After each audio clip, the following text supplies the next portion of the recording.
이 시간에는 면역력이라는 게 뭔가에 대해서 이제 한번 얘기를 나눌 거예요. 자, 면역력이다 그러면 뭐 과학적인 사실은 자, 선천적인 면역이 있고 후천적인 면역이 있다고 그래요. 이걸 획득한다고 획득 면역이라고 하죠. 이렇게 두 개가 있는데 선천적인 면역은 뭐 이걸 설명하려고 하는 건 아니니까 얘기하면 가장 중요한 면역 중에 하나가 뭔지 아세요? 피부예요. 피부. 그 다음에 피지라든지 이런 호르몬. 이런 것들이 그러고 나서 이제 여기서부터 뭐 NK세포라든지 대식세포 이런 것들이 선천적으로 갖고 있는 면역이에요. 그래서 얘네들은 우리를 보호하고 그 다음에 외부의 질병에 침입해서 막아주고 그 다음에 회복하게 하고 이런 일들을 하는 거죠. 이렇게. 그 다음에 후천적인 획득한 면역은 뭐냐? 이번에 코로나 때 많이 배우셨을 거예요. 자, T세포와 그 림프구라고 하죠. T세포와 B세포 뭘 만들어요? 항체를 만들잖아요. 그래서 어떻게 해요? 자, 이번 바이러스에 대한 항체를 만들고 간염 바이러스에 대한 항체를 만들고 이렇게 해서 새로운 질병들이 계속 올 때 후천적으로 그걸 계속해서 획득해가지고 정보를 만들어내서 항체를 만들어내는 거. 이거 후천적인 면역이라고 하죠. 이렇게. 그래서 자, 여기에 보면 선천적인 면역에는 대표적인 게 열이에요, 열. 이거 되게 중요한 건데 뭐냐면 열이 뭐냐 이거예요, 열. 그 열이 면역이라니까요. 열이 면역이에요. 왜 그래요? 자, 이렇게 있어서 38도에서부터 42도 사이에 바이러스나 세균은 이쪽에서 이 온도에서는 급격히 번식력이나 복제 능력을 잃어버려요.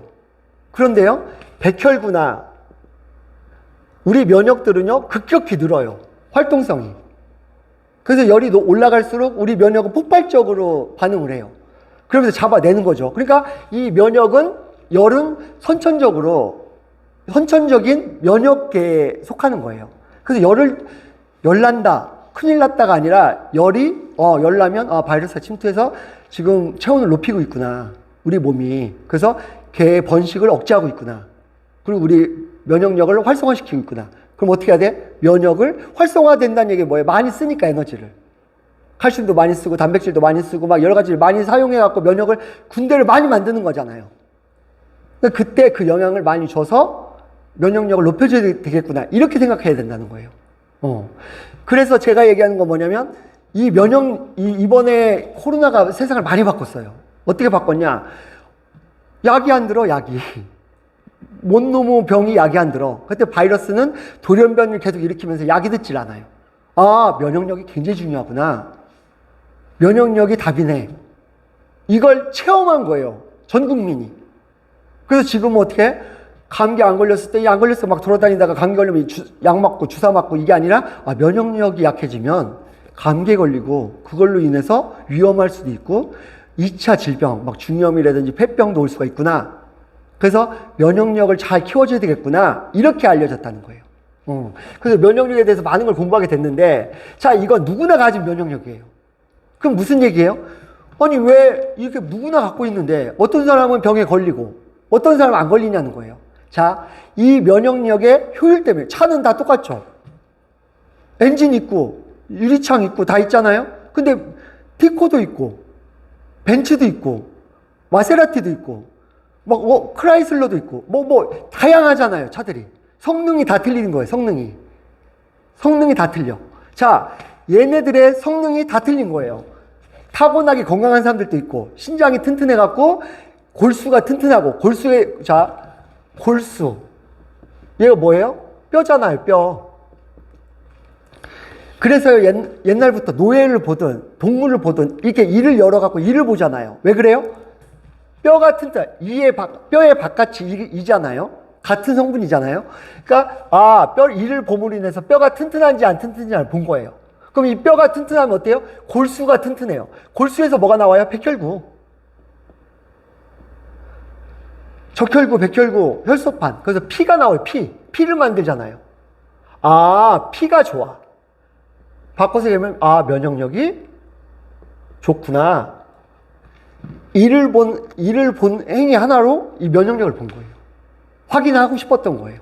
면역력을. 자, 그래서 면역력은 이렇게 사람마다 틀려서 그럼 어떻게 차이가 나느냐. 자, 뭐 먹으면 면역이 좋아요? 양파 좋아요? 양파 먹으면 그랬더니 농담을 했는데 엊그저께 만나보니 그래. 저 막 10박스나 먹었다고 얘기하시더라고요. 그리고 아프세요. 자, 홍삼, 인삼이 좋아요? 산삼이 좋아요? 달걀 좋아요? 뭐가 좋은 거예요, 면역에? 이렇게 질문하는 게 제일 멍청한 질문인 거예요. 왜 그래요? 사람마다 다른 거예요. 사람마다. 집집마다 문제가 다 틀리죠? 집집마다 문제가 다 틀리지 않습니까? 자, 이렇게 있다고 해보세요. 그런데 이 사람은 이게 문제야. 자, 이 사람은 이게 문제야.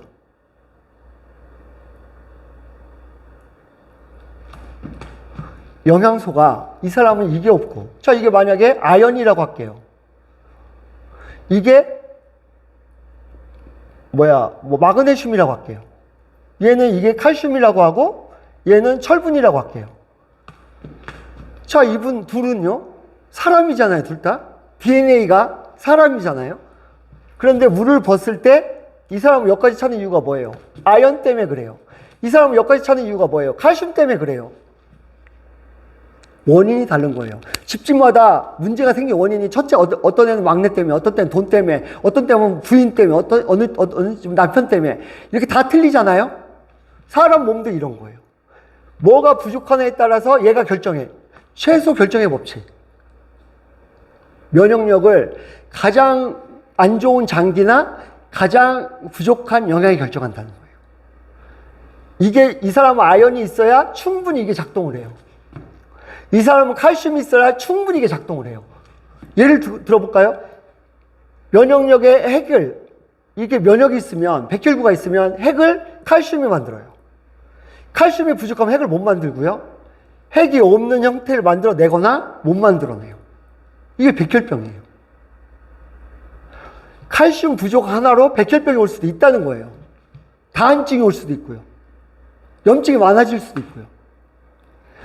크롬, 어떤 사람은 이렇게 해서 크롬 하나가 모질라면요, 크롬 하나가 모질라면 당뇨가 올 수도 있어요.